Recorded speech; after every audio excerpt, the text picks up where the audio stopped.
Բարև ձեզ հարգելի հայրենակիցներ, ուղիղ եթերում Նոյան Տապանն է Երևանից, հիշեցնեմ, որ ուղիղ եթերի ընթացքում կարող եք զանգարել ամերիկյան 818-967-5321 և հայաստանյան 060 351131 հեռախոսահամարներով հարցեր ուղղել մեր տաղավարում գտնվող հյուրին։ Այսօր տաղավարին հյուրընկալել է միջազգայնագետ քաղաքական վերլուծաբան Դավիթ Կարապետյանին։ Բարև ձեզ, պարոն Կարապետյան, շնորհակալ եմ, որ մեր տաղավարում եք։ Պարոն Կարապետյան, մի փոքր խոսենք արտաքին հարաբերությունների, որից հետո ներքաղաքականին անցնենք, որը ավելի կարևոր է այս պահի դրությամբ նաև, որտեղ ունենք ներսում ունենք սպանության դեպքեր, ունենք ընդդիմության եւ իշխանության մեջ դեռ այդ առճակատումը ակնհայտ երևում է։ Մի խոսքով, ինչ ունենք արտաքինում, ինչ ունենք ներքինում։ Ալիև այցը Գերմանիա։ Ինչ էր սա նշանակում։ Այլև այնտեղ հայտարարեց, որ Ադրբեջանն է եղել խաղաղության նախաձեռնողը եւ առաջարկը ընդունել է Հայաստանը։ Ինչու է հենց հիմա խոսվում դրա մասին եւ ընդհանրապես Բերլինում ինչ խոստացան կամ ինչ բանակցություններ գնացին, որ դրանից անմիջապես հետո Մերցը փաստորեն զանգ ունեցավ Նիկոլ Փաշինյանին։ Ինչպես է կապում այս երկու իրադարձությունները իրար եւ արդյոք Գերմանիա եւ Ադրբեջանի ռազմավարական համաձայնագիրը նոր ինչ որ վտանգավոր ուղեր չէ նաև Հայաստանի անվտանգության համար։ Տեսեք ցանկացած ռազմավարական դաշնակցային հարաբերություններ, առավել եւս երբ որ դա կնքում է Ադրբեջանը, բնականաբար Հայաստանի համար իրենից որոշակի ուղերձները, մինիմում ուղերձներ է պարունակում, պետք է հասկանանք դրա բովանդակությունը, պետք է հասկանանք դրա հակահայկական արդյոք դրվագներ իր մեջ պարունակում է թե ոչ, հետո տանք ստապ գնահատական, հետո արդեն անցնենք գործի, տեսնենք մենք ինչ ենք անում մեր մասով, ըստ տրամաբանության, լոգիկայի։ Գերմանիայի այցը շատ կարևորված էր նրանով, որ Ալիևը փորձեց եվրոպական հեգեմոն գերտերություններից մեկի հետ ռազմավարական դաշնակցային հարաբերության նոր մագարտակի ուրեմն իրավիճակ ստեղծել, որը իր մոտ ստացվեց, հետևաբար այո, այդտեղ մի լավ հարթակ իր համար ստեղծեց, որտեղ որ կարող էր հստակ ձևակերպում տալ, որ այո, ամբողջ խաղաղության ճարտարապետությունը իր ձեռքում է, որ նա է ջատագովը եւ ստեղծարարը նման իրավիճակի, ինչու՞ չէ նաև ասեց, որ Հայաստանի հետ կան որոշակի հստակեցումներ խաղաղության օրակարգի շուրջ, կան երկու ստեկ պայմանավորվածություններ, այո, ակնարկեց, որ սահմանադրությունը հայաստանյան կողմը պարտավորվել է ի կատարածել, իհարկե այստեղ էլի մնում է անհասկանալի, թե ինչ գնով եւ ինչ տարբերակով, որտեղ մեծամասնությունը այդուհանդերձ ազգային ժողովը չի ձևավորել գործող իշխանությունները, հետեւաբար հասկանում ենք, որ ինչ որտեղ այդ առաջ դրված տանային աշխատանքը ամեն կերպ պետք է լուծում ստանա։ Եվ Ալիևը էմոցիոնալ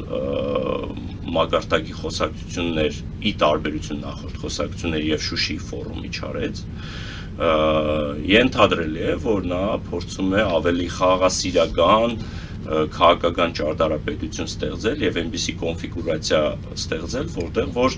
նա բարերար է, նա բարեգութ է, հումանիստ է,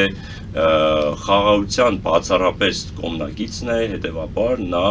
Հայաստանի հետ անգամ մեջբերում արեց տնտեսական ֆակտորը, որ Հայաստանը միակաղբյուրն ենք դարձել Ադրբեջանը Հայաստանի համար, հետեւաբար այստեղ գեղեցիկ այսպես շղարշ է գցում եւ ցույց է տալիս Ադրբեջանի ուրեմն խաղաղասեր կերպար, այսպես ասած, բայց դրան զուգահեռ գիտենք, Բաքվում հայ գերիներն են, դատավարություններ կեղծ շինցու գործերով, եւ այս մասով հասկանալի է, որ մեր իշխանությունները մաքսիմալ զերծ են πάρում իրենց պրոբլեմատիկ տարբեր իրավիճակներից, որը կհանգեցնի ուրեմն խաղաղության գետ 1 գրամ, այսպես ասած, չեզոքացման, հետեւաբար փորձում են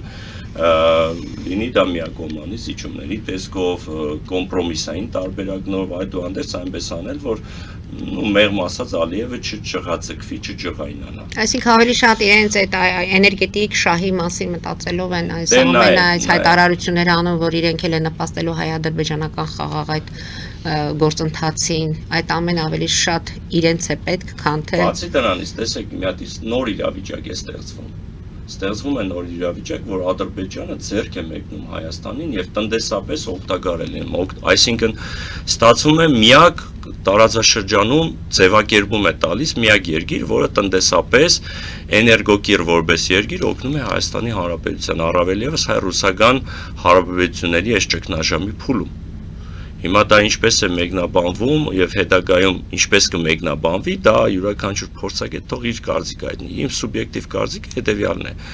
կախվածության մի նոր ստադիա է բացվում Հայաստանի համար, առավել ևս, երբ որ աչքի առաջ ունենք, որ մինչև դեկտեմբեր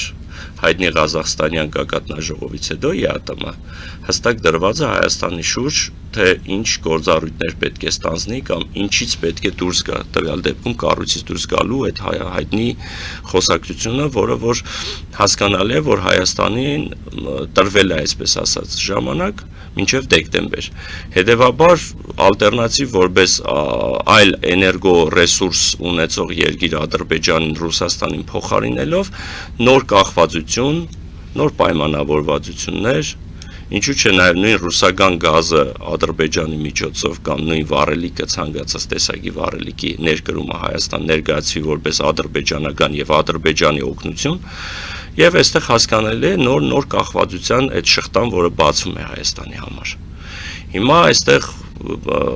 հասկանալի է, որ այս պահի դրությամբ, քանի որ արդեն իսկ ձևավորվում է ազգային ժողովը, ստացվում է մանդատները վերցնում են, ուժերը գալիս են խորհրդարան, հիմա պետք է հաջորդ իր առաջ դրված խնդիրը լուծի, այն է խոստացված, ուրեմն հռչակագրի մասի դուրս բերումը սահմանադրությունից եւ այստեղ իրենք ունեն լուրջ խնդիր։ Անկախ ամեն ինչից ունեն լուրջ խնդիր, որովհետեւ դա բացառապես սահմանադրության փոփոխության արդյունքում է եւ դա պետք է լինի բացառապես ազգային ժողովի ճանապարհով, որը որ տարբեր գործիքակազմներով ու մեխանիզմներով պետք է կիրառեն հայտնի մարտագողության այս պարագայում արդեն եթե մինչ այդ քվեագողություններ հիմա մարտագողության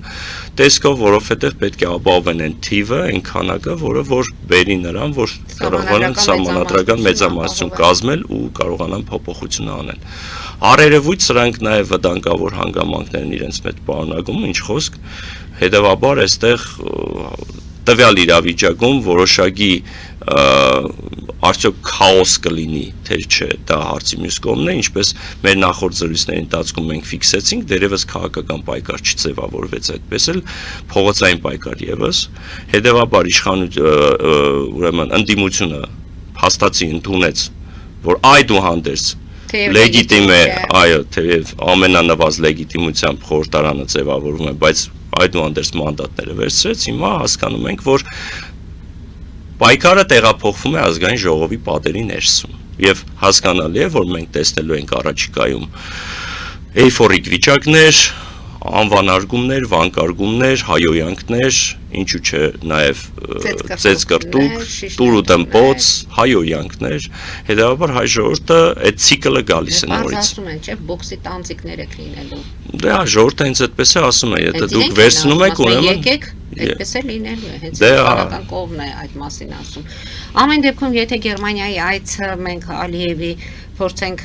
ամփոփել, դրանից հետո եղավ զանգը, այսինքն Բերլինում ինչ էր ստացել Ալիևը, որ Մերցը զանգահարեց Փաշինյանին եւ ինչի մասին խոսեցին կամ ինչի մասին խոսեցին, որի մասին մենք չենք պատկերացնում կամ չենք հասկանում, խոսել են ամեն դեպքում Ադրբեջան-Հայաստան այդ խաղաղության մասին, Տիգին Մարի, երբ որ մենք առանց քաղաքական բայղուշության, հա, ու կոնսպիրոլոգիական տեսություններով ենք խոսում, հստակ կարելի է ենթադրել, եթե հանդիպում է եղել, բացի այն, որ ֆորմալ բնույթով իրենց ռազմավարական դաշնակցային հարաբերություններ են քննարկել, բնականաբար քննարկել են Հայաստանի հետ խաղաղության համատեքստում Գերմանիայի մասնակցությունը որպես հարթակ։ Այո, հենց այնպես երկրի ղեկավարը չի զանգի մյուս երկրի ղեկավարին, հետևաբար սա եւս մի հարթակ է, որպես այդպեսին անունը տնենք հարթակ, որտեղից որ ուղերձ է հղվում Նիկոլ Փաշինյանին, առավել եւս որ երկու կողմի հարաբերությունները բավականին բարձր ընկերական նույնիսկ մթնոլորտում են, հետևաբար ես կարծում եմ, որ չէր խանգարի Ալիևին մի հատ ակնարկել, որպեսզի Մերցը Փաշինյանին ուղերձ հղեր, որ այդուհանդերձ այն գործառույթները տնային առաջադրանքը, որը դրված իր առաջ, ի կատարածի, որտեվ կա հետկուլիսային ասեմ, ոչ հետկուլիսային ասեմ պայմանավորվածություններ, որի արդյունքում նա պետք է այդ գործառույթը իրականացնի։ Արագացնելու, այո։ Եվ որոշակի չափով մերձի այդ արդեն իսկ զանգը իրենից ակնար գա, որ այսպես ասած ճակերտավոր երաշխավորի ինստիտուտ է ապահովում որպես Գերմանիան այդպիսին, որ այլ անվտանգային սեգմենտներ դա իր մեջ չի պարունակի, այսինքն գործիր եղբայր։ Այդ տրամաբանության շղթայում է։ Այստեղ այլ ինչ որ քաղաքական աստար հաղորդել կամ խոստումները ինչ որ տվել է Ալիևին։ Ի կատարածի մենք լավներն են, դրանք սահմանադրությունն է։ Հաջորդի։ Իսկ որտեղ են մնում մեր գերիները, հաջորդի դրա մասին խոսք չկա։ Դատարանից նոր բան ստացանք Դավիթ Տերյակյանի այդ հայտարարությունը, որը Էդմոն Մարուկյանը համարում է, որ ամենակարևոր եւ ուշագրավն էր այդ բոլոր ուղերձներից, որտեղ Նիկոլ Փաշինյանը պետք է պատասխան տա, չէ՞, որ շատ լուրջ քաղաքական իրավական գնահատական իր մեջ պարունակող բովանդակությունը շատ ինքնին հետաքրքիր էր։ Հարգելի Տիգին Մարիե, դուք հաշվի առեք, որ մի շարք վերպետական կառույցների, իրավական վերպետական կառույցների կողմից հազարում մի բանաձև ու որոշում է կայացվել գերիների մասով։ Եվ դրանք շատ լուրջ իրավական գործիքներ են Հայաստանի ձեռքին, որ կարող է օգտագործեն, բայց չեն օգտագործում, որովհետև ձեռք չի տալիս եւ այս պահին նրանք նպատակահարմար չեն գտնում։ Մեկնած ձեռք է, այսինքն այդ տնտեսական ձեռքին դեռ չի ուզում վնասել Նիկոլ Փաշինյանը։ Եկեք ընդունենք, որ այնտեղ պահվող հայ ռազմագերիները, ընդ որում հատկապես Պարսաստիճան ղեկավարությունը շատ մեղմ եմ ասում, Նիկոլ Փաշինյանի համար շատ լուրջ գլխացավանք են։ Բնականաբար նրանք չեն ուզենա, նա չի ուզենա, որ այդ մարդիկ որևէ կերպ վերադառնա Հայաստանի Հանրապետություն, որովհետև այդ մարդիկ նախ պետական գաղտնիքներ, առաջի կարգի գաղտնիքներ կրող անձինք են, երկրորդը մարդիկ են, որոնք որ շատ ինֆորմացիայի տիրապետող են, առավել եւս իր հետ ունեցել են առաջնահերթ կոնտակտ եւ տիրապետում են մի շարք իրավիճակների, որը որ տեղի ունեցել հատկապես 20-ից 23 թվականի ընթացքում։ Հետևաբար այդ մարդիկ, որ գան ու առավել եւս խոսեն, դա լուրջ խնդիր է իր համար։ Այդ մարդիկ ավելի իր համար ապահով են, որ Բաքվում նստած լինեն, քան որևէ կերպ վերադարձվեն Հայաստանին։ Ես ել եմ ասում, այնտեղ կան մարդիկ, որ կարող են մենք յուրաքանչյուրի հանդեպ որևիցե քաղաքական կարծիք չունենանք որպես մարդ կամ որպես լիդեր, կարանք չսիրենք, կարանք սիրենք, հարցը դա չի։ Հարցը այն է, որ նա իր անձնական ամբիցիաների ու քենապահությամբ է շարժվում, իսկ այդ մարդիկ խանգարում են իր գործին, ընդհանրապես իր քաղաքական անգամ կարիերային եւ ընդհանրապես հետագայի համար, որտեղ ել եմ կրկնում, իրենք շատ լուրջ ինֆորմացիայի կրողներ են։ Հետևաբար այդ մարդիկ եթե գան Հայաստան, վերադարձվեն Հայաստան, շատ լուրջ խնդիրներ կարող են։ Ուրիշ բան այդ մարդիկ անձնական վախերի, ֆոբիաների արդյունքում չխոսեն, բաներ կա չասեն, բայց այդուհանդերձ այդ մարդկանց անգամ ներկայությունը կջղաձգի իրեն։ Տեսեք, ամեն դեպքում իրադարձությունների մենք կհետևենք Գերմանիայի հետ կապված այս դեռ քննարկվում է Մերցի զանգը, Ալիևի այցը Գերմանիա։ Տեսեք, Ադրբեջանի նախագահը փաստորեն ստորագրել է իշխանազատված ազատագրված տարածքներում մշտական բնակեցման հիմնադրամ ստեղծելու ֆոնդ են ստեղծում այդ երեք շանթ հեռուստաընկերությունով Արտեմ Երկանյանը բավականին այսպես մեծ լուծություն տվեց։ Ամեն դեպքում սա ինչ է նշանակում։ Ալիևը ինչն է խախտում, խոստացել էր, չէ, արցախցիներին, որ երբ որ վերադառնաք, ձեր տները կտեսնեք ամեն դեպքում անվնաս, նորից ձեզ կվերադարձվեն։ Այս հիմնադրամը ինչ է անելու, այսինքն տեղահանված անձանց Լեռնային Ղարաբաղից եւ հարակից շրջաններից իրենց բնակարանները վերադարձնելու խնդիրն է արդեն ինչ որտեղ փակուղում եւ ինչ է լինելու։ Սա կարևոր է այնքանով, որ արցախցիները դեռ հույս ունեն, չէ, որ վերադառնալու են, հույս ունեն, որ ամեն դեպքում փոխհատուցումներ ստանալու են։ Չէ, տեսեք, նախ ֆիկտիվ խոստում էր դա, ժամանակին տրված այդ խոստումը ֆիկտիվ էր, Ալիևի համար անգամ մեկ հայը առավել եւս Արցախի տարածքում խնդիր է։ Հենց ինքը հայաֆոբ լինելով հանդերձ, ինքը վախենում է, որտեվ գիտի մեկ հայը, եթե երկրորդ հայտն է գա, այդտեղ կարող է իր համար լուրջ խնդիրներ, որտեվ էլ եմ ասում, բացի այն, որ թշնամանք ու անտագոնիզմ է տածում առ այսօր, բաց ընդ որում այդ մասին ուղիղ իր հայտարարություններում ասելով, բայց այդուհանդերձ նա վախենում է հայերի վերադարձից։ Այդ ավտոնոմիայի ստեղծման գաղափարը իր համար սահմարկեցուցիչ իրավիճակներ, որ ինքը ասում էր այդ մասին։ Ընդ որում այստեղ կա էլի մեկ մեծ վախ, որը որ նա առ այս պահը ունի եւ դա չի թաքցնում։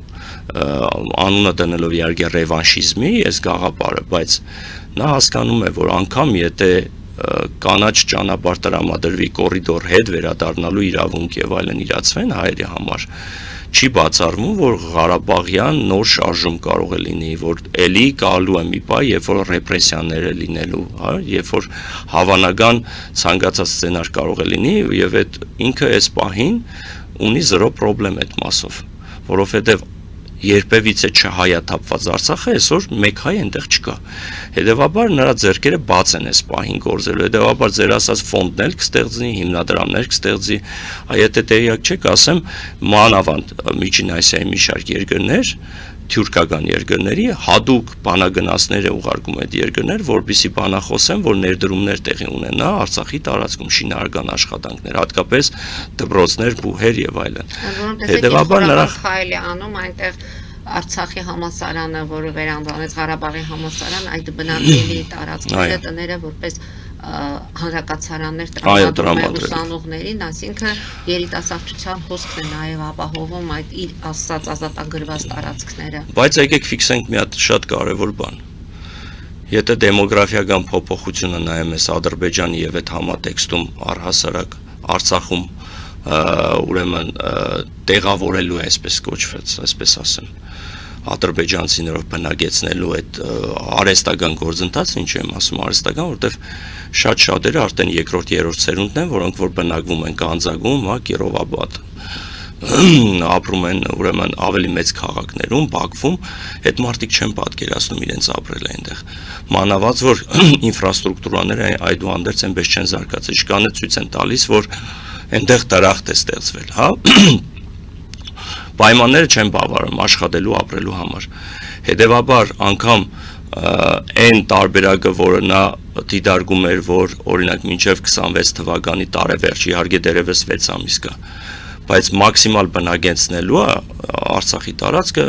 ես ձեզ վստահեցնում եմ, իր իսկ նախանշած թվաբանությանը չի համընկնելու։ Եվ նա ունի այդտեղ խնդիր, որտեղ անգամ եթե դիկտատուրական իր բոլոր հնարքները գործարկի, որպեսզի զորբայությամբ մարդկանց ուղարկի այնտեղ բնակվելու, այդուհանդերձ մարդիկ գնում են տունը ստանում են, հետո հետ են վերադառնում։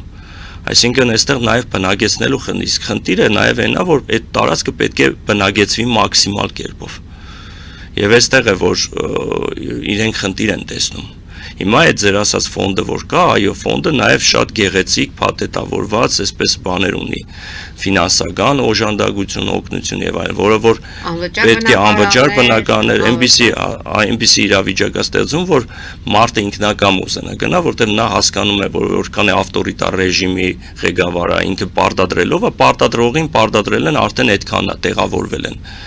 ոչ ավել, ոչ պակաս։ Բայց ինքը խնդիր ունի հատկապես Հայաստանի հետ սահմանի հատվածում բնակեցնել այն գյուղերում, որը որ անմիջապես Հայաստանի Հանրապետության հետ սահմանագից գյուղեր են։ Այդտեղ բնակեցնելու լուրջ խնդիր ունի եւ ընդհանրապես այդտեղից մինչեւ 10-15 կիլոմետր խորությամբ ընկած գյուղ ու քաղաքներում բնակեցնելը։ Հետևաբար նաեւ այդ տարածքը դուք շատ լավ գիտեք, թե որոշ երկրների համար ինչ է որպես ծառայելու։ Ասենք տրամաբանորեն, եկեք հասկանանք։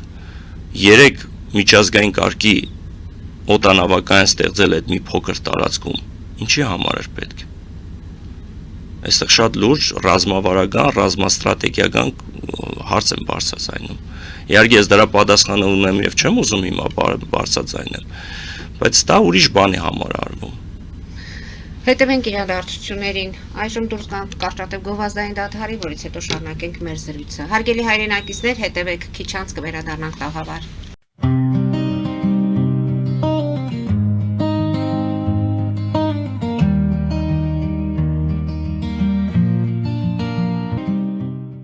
Ֆելիչե ժամանակակից ատամնաբուժական կլինիկա։ Այստեղ հարմարավետությունն ու խնամքն առաջնային են։ Այստեղ կիրառվում են ատամնաբուժական ամենաժամանակակից տեխնոլոգիաներ, ճշգրիտ ախտորոշում, արդյունավետ բուժում, նուրբ փորձառություն եւ անհատական մոտեցում։ Սկսած սովորական մանրուքներից մինչև առաջադեմ ընթացակարգեր, այստեղ դուք գտնվում եք բարձր որակավորում ունեցող եւ փորձառու ատամնաբուժական մասնագետների ձեռքերում։ Մեր բարեկամական եւ հյուրընկալ անձնակազմն այստեղ է յուրաքանչյուր այցը հաճելի դարձնելու համար։ Ֆելիչե,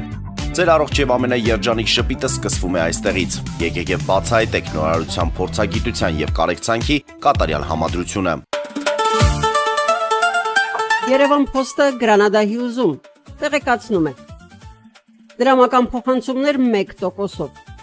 Օդանավով 1 փաունդը 2.99։ Նավով ուղարկեք 1 արկղ, երկրորդ արկղը անվճար։ Ավտոմեքենաների փոխադրում անհավատալի արժեքներով։ Ինչպես նաև կահույք եւ մեծ չափի բեռների փոխադրում։ Jackpot հագուստի խանութը երկրորդ մասնաճյուղն է բացել Գլենդելի սրտում, որտեղ կարող եք ձեռք բերել եվրոպական եւ ամերիկյան ընտիր հագուստեղեն, կոշկեղեն, աքսեսուարներ, պայուսակներ ամենահարմար արժեքներով։ Նաև կարող եք ցանկացած ապրանք պատվիրել եւ ձեռք բերել կարճ ժամանակում։ Jackpot-ի Գլենդելի հասցեն է 1135 North Pacific Avenue, հեռախոս 818 813 2252։ Jackpot հագուստի լավագույն կենտրոնը Գլենդելում։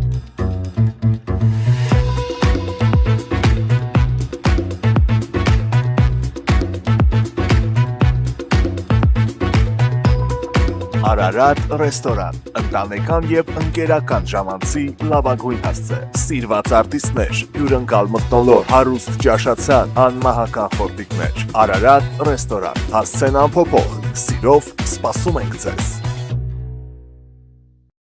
Լավագույն պաղպաղակ, բնական, համեղ եւ մատչելի գներով պաղպաղակը կարող եք ձեռք բերել բոլոր հայկական խանութներում։ Պահանջեք հայկական պաղպաղակ, Թամարա պաղպաղակ։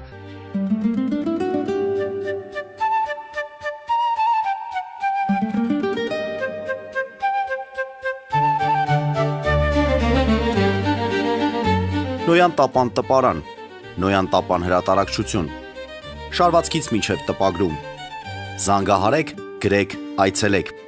միասին պատրաստենք ձեր գիրքը, ամսագիրը կամ թերթը, որտեղ նշվելու է, տպագրված է Նոյան տապանում։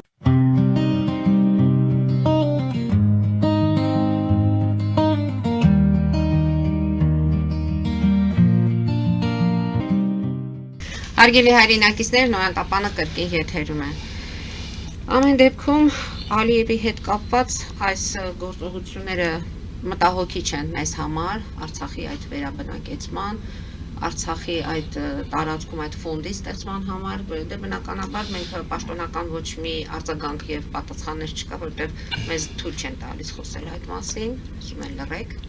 որտեղ Մենք խոսում ենք, իշխանություններն են մենք լռում։ նկատի ունենք Հայաստանի Հանրապետություն եւ մարդիկ, ովքեր այդ բանակցային գործընթացներն են իրականացնում եւ դրան զուգահեռ էլ ինչ ունենք Մոսկվան, Բաքվին եւ Երևանին առաջարկում են նորից 3 գումարած 3 ձեռնարկը այս հարթակը սա էլ եթե ավելացնենք այս ամենին բոլոր միջոցներով բոլոր դեպքերում Ալիևը շահեկան դիրքերում է գտնվում ինչ պետք է անենք մենք ընդհանրում դուք ասում եք մենք արդեն նոր խորհրդարան ունենք, պատկերը պատկերացնում ենք, եթե այդ մարդագողությունը չլինի, Նիկոլ Փաշինյանը ինքնուրույն չի կարողանալու որոշում կայացնի, այդ դեպքում ինչ են անելու, եթե փորձագետներից որոման գտնում են, որ Կրեմլի ներկայացուցիչները մտնում են Հայաստանի Հանրապետության ազգային ժողով, ինչ է լինելու։ Դե տեսեք, տարբեր կարծիքներ կարող են հնչել ու որակումներ տալ Ես զերծ կմնամ նման որակումներից, կա տենց սեգմենտ, բայց ոչ դա ամբողջապես իրականությանն է համապատասխանում։ Հարցը այլ է, թե խորհրդարանում ընդդիմությունը ինչպիսի վարկագիծ կդրսևորի։ Եթե ասած ժողովրդի բոքսի տանձիկ է աշխատելու, 5 տարի ասեցինք ինչ ենք տեսնելու։ Եթե իրոք գործ են անելու, ապա հասկանալի է, որ պետք է մաքսիմալ իրանց գործիքակազմը օգտագործելով լեգիտիմ գործիքները, որ արդեն ընձեռվում է, հասկանալի է, որ պետք է ամեն ինչ անեն, որ թույլ չտան այն պրոյեկտները, որը պետք է իրականացվեն, դա իրականացվեն, հագահայկական, հագապետական։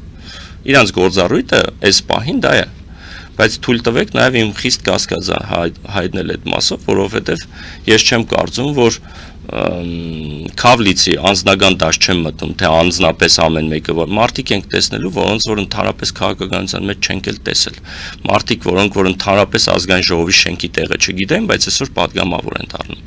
Հələ քաղաքական միտք կրող են, թե ընդհանրապես որ ու այդ մարդկանց վերապահված այո։ Արդյոք նրանք այնպիսի քաղաքական վարկագիծ կդրսևորեն, այնպիսի ճկուն քաղաքականություն կվարեն, որը որ կբերի նրան, որ կանխարգել են, կանխարգելիչ գործողություններ ստեղծեն, հա, իրավիճակ, որ նա չկարող է, այսպես ասած, իրենց ասած ձեռքերը կապեն, հա, որտեղ ասում եմ մանդատը վերցնում ենք, որ թույլ չտանք ISS անեն, ISN անեն։ Հետևաբար նախ այդտեղից, երկրորդը դրսի միջամտություն, այո, երբեք Ռուսաստանը անմնացորդ չի ուզեցել մնալ, իր ազդեցության կոդին չի ուզեցել զիջել ինչ-որ մեկին, դա փաստ է։ Այո, այդ կապը կա այդ ընդդիմադիր որոշ ուժերի հետ, հա, իրենց համար, իրենց քիմքին հաջո տեխնազուներ կային, ուժեր կան եւ այլն։ Ինչքանով է միջամտությունը, եթե այստեղ խոսում են, որ բացառապես ձերբազատվել են կախվածությունից, հատկապես ռուսական, ուրեմն այդտեղ իրենք մտորելու մտածմունքի տեղիք չունեն։ Եթե ըստ երևույթի իրենք ասում են, որ մենք արդեն այնքան ենք ինքնուրույն, որ գավառի, չգիտեմ, այդ պլազդարմ պոլիգոն վիճակից դուրս ենք եկել, իհարկե մեկ ասում են, բայց մինչև հիմա հələ այդ բոլոր վերպեդագան կառույցներից սկսած մինչև տարբեր միավորումների մեջ կանք։ Ու այստեղ մարդկանց մոտ նաև տարակուսելի հարց առաջանում, բայց ոնց է լինում այդպես։ Հապկին բողոքում եք, հապկից դուրս չեք գալիս, ԵԱՏՄ-ից բողոքում եք, դուրս չեք գալիս, ԱՊՀ-ից բողոքում եք, դուրս չեք գալիս, բայց թափահարում եք, որ ռուսական ազդեցություն կա, բայ եթե ռուսական ազդեցություն, եթե նախ դու այդ կառույցների մեջ ես, արդեն դու այդ ազդեցության կոդում ես, իսկ այդ ֆինանսական աղբյուրներ եւ այլն, դու այսօր տիրապետում ես բոլոր այդ ֆինանսական հոսքերին, մուտքեր, ելքեր եւ այլն, հետեւաբար թափանցիկ գործիր, դեմը առ այս մասով։ Հիմա դեմը առնելը տեսանք, օրինակ Նարեկ Կարապետյանը, եթե չեմ սխալվում, 1 միլիարդ դրամի գրավի դիմաց, հա, այսինքն մարդիկ հասկանում են, որ ազատության գին են սահմանում, բռնում են ու ազատության գին են սահմանում։ Հիմա թող ժողովուրդը իր գնահատականը տա այս մասով, ել չասեմ, որ շանտաժ, ռեպրեսիաներ, նվաստացման քաղաքականություն ել չասեմ Ծառուկյանի մասով, այսինքն մենք տեսնում ենք, որ այդ մարդը իր բոլոր հնարավոր միջոցներով ավտորիտար դիկտատուրիկ ռեժիմ ստեղծելով այդ մարդը անում են ինչ որ քիմքին հաջող է իրեն դադավորի կարգ առանց կանոնմեղության կանխավարկած հաշվի առանց դադական որոշումներ ունենալու այդ մարդը գործում է այսինքն կուլակաթափ անում, սննգացում անում, ունեզրկում է այդ մարդկանց, մի շարքին էլ փորձում է քաղաքական դիվիդենդներով, չգիտեմ, տարբեր մեթոդներով կամ գնել կամ աբեկել կամ շանտաժի լեզվով։ Այսինքն այդ մարդու ձեռագիրը դա է։ Հիմա թե դուք մտնելով խորհրդարան, այս ամեն ինչը ձեր աչքի առաջ, այս ճնշումները, որ բանեցում են, եթե դուք կարող եք դիմադրել, մի հատ էլ բոքսի տանձիկ չաշխատել, ուրեմն հալալ է ձեզ։ Մենք զանգ ունենք, լսենք մեր հեռուստադիտողին, որից հետո շարունակենք։ Լսում ենք ձեզ, դուք եթերում եք։ Այո, բարև ձեզ Տիկին Պետրոսյան, բարև ձեզ պարոն Կարապետյան, ողջույն։ Ողջունում ձեզ հրավեր կնդելից, պարոն Կարապետյան, մինչև հիմնական հարցը սանցնելը դուք ակնարկեցիք, որ Արցախի տարածքում օգտագործվում են հավանաբար իսրայելական այդ բազաներ դեմ Իրանի, դա բոլորս գիտենք, կարծում եմ դա թաքցնելու կարիք չկա եւ չգիտեմ ինչու մենք հայերս պետք է դրանից անհանգստանանք, եթե Ադրբեջանի դեմ ինչ-որ բան կատարվի, դա Ադրբեջանին կլինի մյուս կողմից էլ որքան ուշ կամ պակաս լինի Իրանի միջուկային զենք ձեռքբերելու հավանականությունը, այնքան մեծ ավելի լավ, դա ինչ չի անհանգստացնում, բայց իմ հարցը Մերսի հետ է կապված։ Դուք նշեցիք, որ հավանաբար Մերսը զանգել է Փաշինյանին եւ ասել տնային աշխատանքները կատարի։ Ես կուզենամ որևէ հիմք կա դա կարծելու, ես ընդհանրապես զգուշ եմ վերաբերվում, երբ որ մեր վարչապետի կամ դեր վարչապետի սխալների համար մենք մեղադրում ենք Եվրոպային։ Երբևէ Եվրոպան որևէ ցանկություն հայտնել է, որ Հայաստանի համարությունը պետք է փոխվի, դա Եվրոպայի համար որևէ առաջնահերթություն է արդյոք։ Ես կարծացի հոդվածը Մերսը քննարկել է, որ Հարավային Կովկասի դերը ուժեղանում է։ Հնարավոր է, որ Մերսը ենթադրեն քննարկել է Փաշինյանի հետ, թե ինչպես է ընթանում այդ թրիպը, միգուցե Եվրոպան էլ ցանկանում թրիպի մեջ մտնել, մենք գիտենք որ դա կա, միգուցե այդ Եվրոպայի դերը ուժեղացնելու համար որևէ հիմք կա ենթադրելու, որ Եվրոպան հետաքրքրված է Հայաստանի համարության փոփոխությամբ։ Շնորհակալություն։ Մենք ենք շնորհակալ։ Շնորհակալ եմ կարևոր հարցադրման համար, ես իմ խոսքում շատ հստակ ասեցի, որ հեռախոսի մյուս կողմում մենք չենք եղել եւ բնականաբար քաղաքական վանգայություններով ես չեմ զբաղվում։ Խիստ հավանական տարբերակը ունեցած ինֆորմացիաների աղբյուրում կարելի է ընդամենը վերլուծել, թե ինչ կարող է լինի։ Այո, մերձի համար եւ ընդհանրապես Գերմանիայի համար, գիտեք, այնքանով կարևոր չէ կամ կարևոր է սահմանադրության փոփոխությունը, քան դրա արդյունքում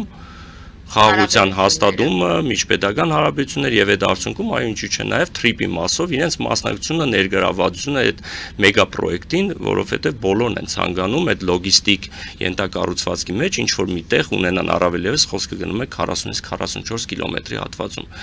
Եվ եթե դա միջին միջանցքի տրամաբանության շղթայի մեջ ենք նայում, բոլոր եվրոպական երկրները կցանկանան, որ այդ ենթակառուցվածքների մեջ իրենք ներգրաված ունենան։ Հետևաբար մերձի զանգի մեջ բնականաբար մենակ դա չի լինի։ Կարելի է ընդամենը առողջ ենթադրություն անել, որ մերձը նաև դա է ասել, որովհետև այդ ամեն ինչի գինը նախ պետք է լինի խաղաթուղթ հաղթանակած խաղաղություն կոչվածը, որի հիմքի վրա կառուցվում է այդ ամբողջ ճարտարապետությունը, ֆինանսատնտեսական բիզնես պրոյեկտը, որովհետև TRIP-ը ինքը իրեն, TRIP+ հիմնադրամները ինքը իրենից, որ դիտարկում ենք, ինքը ամբողջությամբ բիզնես պրոյեկտ է, մեգա պրոյեկտ է բիզնես։ Հետևաբար այո, դա էլ են խոսել, նաև են խոսել, մենք ասեցինք, որ մենք առհասարակ Գերմանիայի հետ եւս ունենք ռազմավարական դաշնակցային հուշագիր, հետևաբար այդ մասով էլ խոսակցություն գնացած կլինի։ Այստեղ խնդիրը այլ է, որ այն տրամաբանության շղթայում, որ Ալիևը գտնվում էր այնտեղ եւ հավանաբար խոսակցության թեման նաև պետք է լիներ դա, որովհետեւ առաջնահերթ հիմա դրված է, թե արդեն իսկ նախաստորագրված պայմանագիրը վերջնականապես ստորագրվելու է թե ոչ։ Եվ հետևաբար մերձը նաև, ինչպես այլ լիդերներ, հա, Մակրոնը կլինի, մի շարք այլ եվրոպական երկրների լիդերներ, ես ենթադրում եմ, դա առողջ ենթադրություն է, որ կարող են պնդել, որ ամեն գնով, եթե դա է գինը, ընտառաջի կոմպրոմիսի գնա, չգիտեմ, անունը ինչպես ուզում ենք դնել, բայց հասեք նրան, որ խաղաղությունը լինի։ Այլ ճնշումների մի շարան է, որը թելադրվում է, ճնշում, գիտեք, անգլերենում շատ լավ բառ կա դրա, soft power-ի կիրառումը, փափուկ ուժի կիրառումն է, եւ այստեղ MBC, այսպես ասած, Ռասկլադա հիմա տարածաշրջանում, որ պատերազմի հավանականությունը երբ շատ քիչ է, արդեն հասկանալի է, որ այդ տարբեր աշխարհաքաղաքական կենտրոններից, տարբեր լիդերների խնդրանքով լինի, պարտադրանքով լինի, հա, ինչ որ մի ձև զանգ ակնարկներով պետք է ասեմ, որ ամեն դեպքում ով ազդեցություն ունի կամ բարեդրացիական հարաբերությունների մեջ մյուս կողմին միջնորդի ասի, որ գիտես, այսա կարելի անել։ Պարոն Կարապետյան, շտապում են նաև նրա համար, որ քանի դեռ դա մեր վարչապետը Նիկոլ Փաշինյանն է, որտեղ ոչինչ չեն կարող, չէ՞, մենք վստահ լինել, որ Գիտեք, մի իրավիճակ է, այո, շատ լավ բան է կա, ճիշտ բան է ասում։ Իրականում բոլորն էլ դիտարկում են այդ հանգամանքը, որ քանի նա է եւ բոլորին նա ձեռնտու է, բոլոր աշխարհաքաղաքական կենտրոններին էսպային նրա ներկայությունը բավարարում է, բոլոր պատճառահետևանքներով հանդերձ, հետեւաբար քանի նա կա, պետք է մաքսիմալ օգտագործել այդ հնարավորությունը։ Որովհետև չգիտենք վաղը ով կգա ու ինչպիսի քաղաքական վարկագիծ կդրսևորվի։ Արգելի հայրենակիցներ, Նոյան Տապանը կրկին եթերում է։ Այս արտաքին հարաբերություններ, ներքաղաքական իրավիճակ, եթե ամփոփենք, Դավիթ, մենք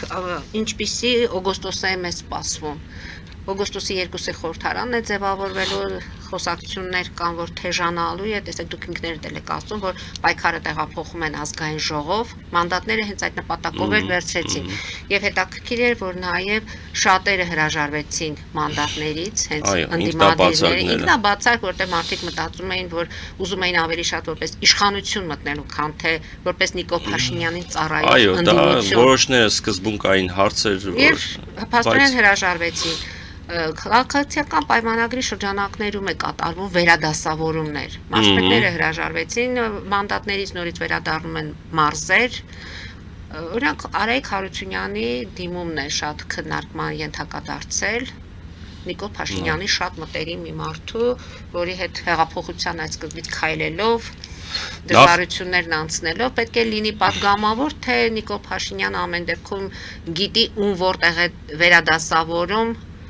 Եվ հետո Հասկանալի այսպեսի մի հարցը։ բան է, չէ՞ նկատելի, որ ոչ միտեղ երկար չի թողնում ոչ մեկ մնա։ Նույն Ալեն Սիմոնյանին կարծես թե հեշտ հանգիստ համակերպեցին, որ պետք է հեռանա։ Դա վերջից կամ իմ խոսքում միշտ եղել է հայտնի այն խոսույթը, երբ որ ասում են հեղափոխությունը խժռելու է իր զավակներին։ Վաղ թե ուշ դա լինելու է։ Ժամանակն է ամեն ինչի տեղը դնելու, անկախ միջամտություններից, որովհետև մենք գործ ունենք մարդկանց հետ, որոնք որ շատ դեպքերում անսկզբունք են, քաղաքական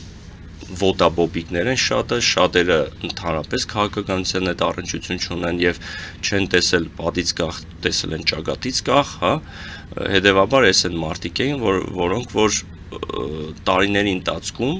պետք է ոչ թե քաղաքականապես կայանային, այլ նաեւ տնտեսապես, ֆինանսապես մեծ ահռելի ռեսուրսների գրողը դառնային, որոնցից շատերը դարձել են ասաբնյակներ, ֆինանսական լուրջ եկամուտներ,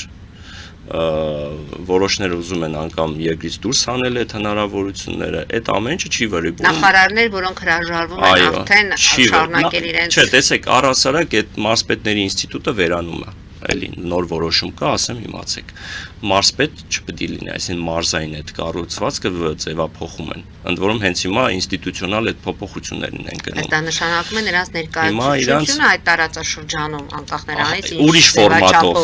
ֆորմատով կլինի։ Պարզա որ դա չեն զիջի։ Ուրիշ բանա թե այդ 10 մարզպետի հարցը ոնց են։ Իրենց նոր աշխատանք, նոր կարիերա հասկանալի։ Բայց այո, նոր հաստիկներ պետական ապարատը այնքան մեծ հասկացություն է, միտեղ կտեղավորեն ու ձեր հարցին եմ։ Այո, նա երկար չի պահում ինչ որ մեկի ինչ որ միտեղ շատ է ու դա տրամաբանորեն հետեւյալ բովանդակությունների մեջ գրում է փոխարինում են որ չհասկանա նախ ինչա կատարվում ներքին կուխնյան այսպես ասած ամբողջությամբ չտիրապետի հետո տիրապետելուց հետո մյուսը գա որ մեկը մյուսի վրա կոմպրոմատ ունենա այդ ինֆորմացիան հասնի իրեն այսպես մի հատ շղթա է ստեղծվում որ վերահսկելի է լինում ով ինչ արեց ոնց արեց ով ինչ գործարք ով ինչ ստորագրեց իր ժամանակահատվածում այս 1 տարի 2 տարի ինչ արեց հա եւ ես ավելի քան վստահ եմ որ բոլորի հանդեպ ընդ որում իր թիմագիստների հանդեպ ինքը ունի բոլորի հանդեպ կոմպրոմատի ու շանտաժի աղբյուր որին ոնց կիրառի մեկին աչքափակ կանի մեկին կասի ինքը դիմումդ գրի դուրս արի կամ մեկին SMS-ներ կուղարկի այդ ձեռագիրն էլ գիտենք այնպես որ ով իրենք դա շատ լավ գիտեն իրանց մոտ հենց հիմա այդ պերմանենտ ստրեսն է որ ամեն վարքյան կարող է ցանկացածը գիտենա որ առավոտյան կարդանա SMS կստանա որ դիմումդ գրի հեռացի հետեւաբար այն մարդիկ որոնք որ իր համար այսպես ասեմ, առաջի կարգի էշելոնն են վստահության, այդ մարդիկ եւս թիրախավորվում են իր կողմից։ Ձեր թվարկած անունները այն մարդիկ են, որոնք որ հիշում եք, անմնացորդ նվիրյալներ են, հա,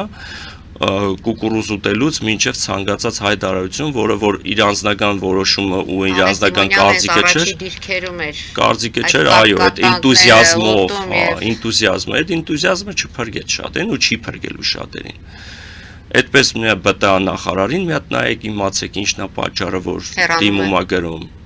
հա իհարկե ձևակերպվում է որ սեփական դիմումի հիման վրա բայց այդտեղ ուրիշ խորշեր կան մի հատ ճշտ է լրագրողն այդ պրոֆեսիոնալ այդ հնարավորությունը ունի փաստը այն է որ այդ մարդը էլ եմ ասում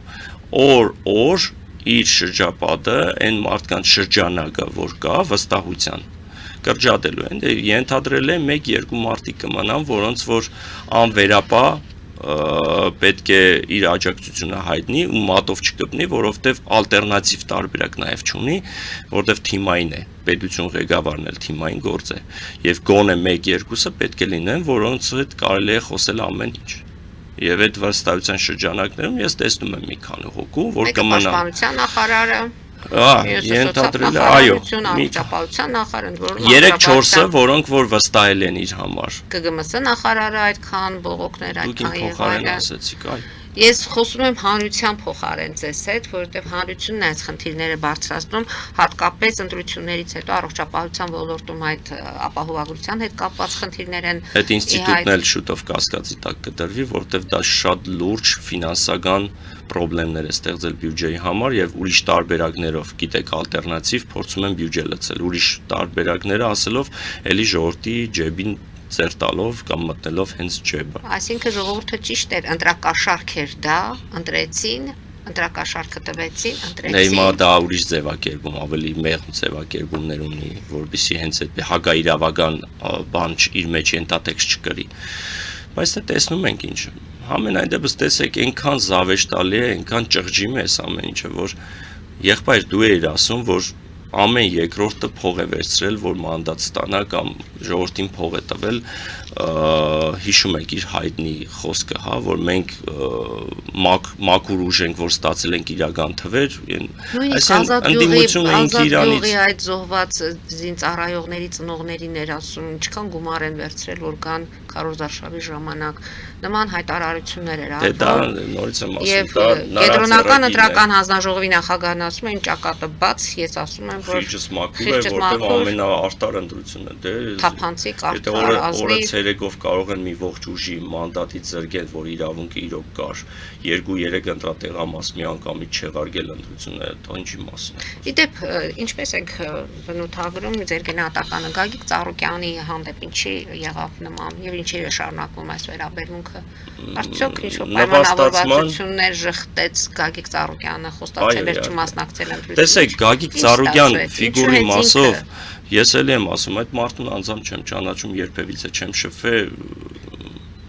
ուղղակի անկեղծ շիտակ ասում եմ։ Նախ այդ ինչ որ մենք տեսանք քաղաքական նվաստացման սյադուտսե օպերացիա էր, շոու էր, մեծ շոու են, շատ գեղեցիկ բեմադրված, մենակ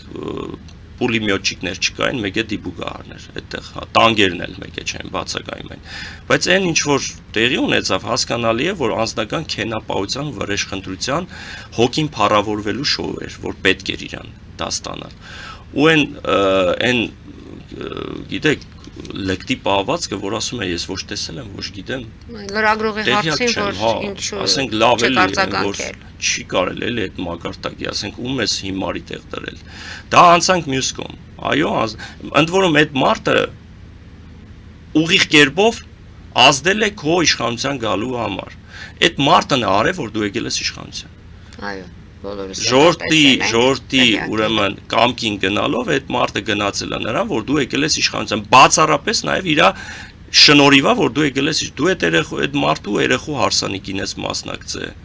Ընդ որում, եթե օլիգարխիայի դեմ ես պայքարում, հա, ոնց է լինում, մի օլիգարխինք է, այնտեղ էլ մի հատ օլիգարխ ունեք, թե այնտեղ ջեբի օլիգարխին օգտագործման համար պետք է պահեն, բայց եթե դենց անգամ գործ է ստեղծում, որ 22-ից 24-25 թվականների մասին է։ Դու 18 թվականից իշխանության ես, այսինքն դու ուզում ես ասես, բա ինչ էին անում ձեր դատախազությունը, ձեր քննչական մարմինները։ Դե ինչ ասես, արդարադատությունը հիմնականում ում է ավելի ով ունի հնարավորություն, ովքեր կապեր եւ փողեր ունեն։ Բա ինչի եղավ այնպես, որ հենց այս պահին որոշվեց, որ դրանք պետք է ջրի երես։ Քաղաքական հաշվեհարդար է։ Վերջ, իհարկե, միանշանակ, այլ տարբերակ էստեղ չէ։ Սա քաղաքական ռեպրեսիաների ու քաղաքական հաշվեհարդարի արդյունքն է, ուրիշ ոչինչ։ Հարգելի հայրենակիցներ, նոյատապանը կրկին եթերում է։ Պարոն Կարապետյան, ունենք բանակային կարգուկանող ընդհանրապես ունենք, դուք էլ ինքներդ եք նախկին զին ծառայող եւ Նարեկ Թորոսյանի այս դեպքը նորից հանրությանը, ասես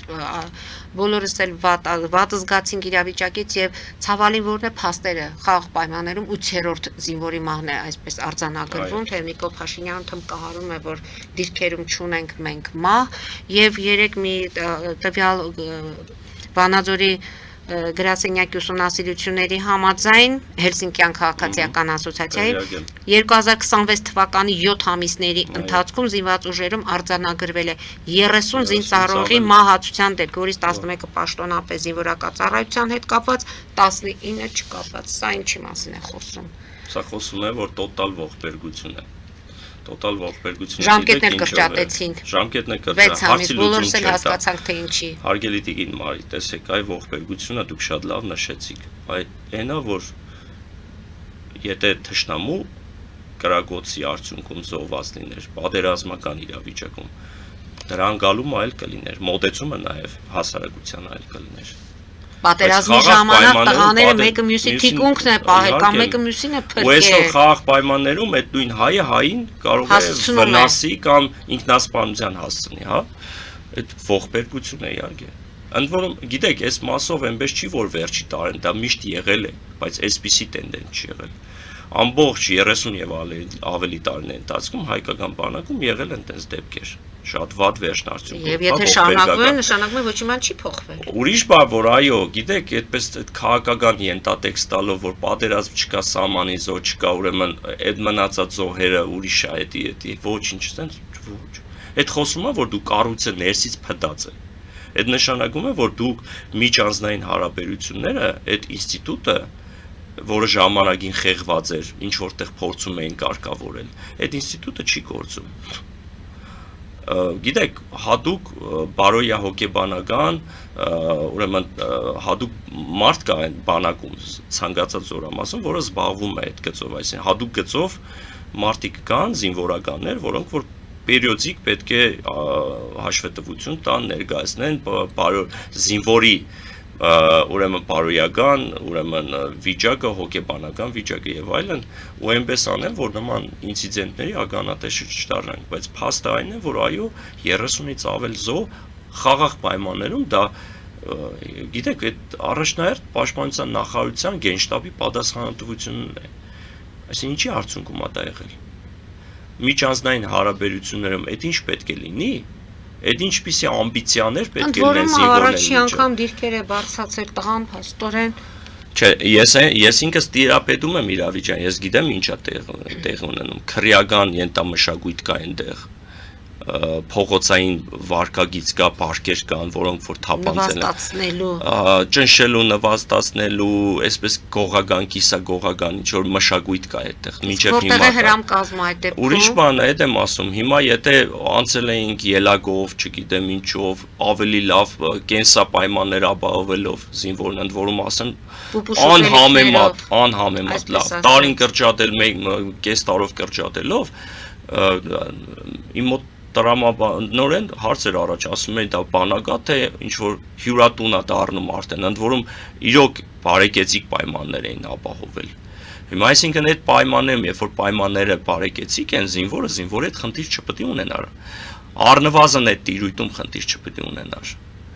մեր ժամանակներում դերևս 10 տարի առաջ 15 տարի առաջ Երևակայք խայտարակ պատկեր էր եւ այդ ամեն ինչը գալիս էր չկավորությունից չունևորությունից հա կամ այդ վարկերը որ կային ուրիշ ձև է որտեղ ժամանակը փոխվել է հիմա այլ վարկեր են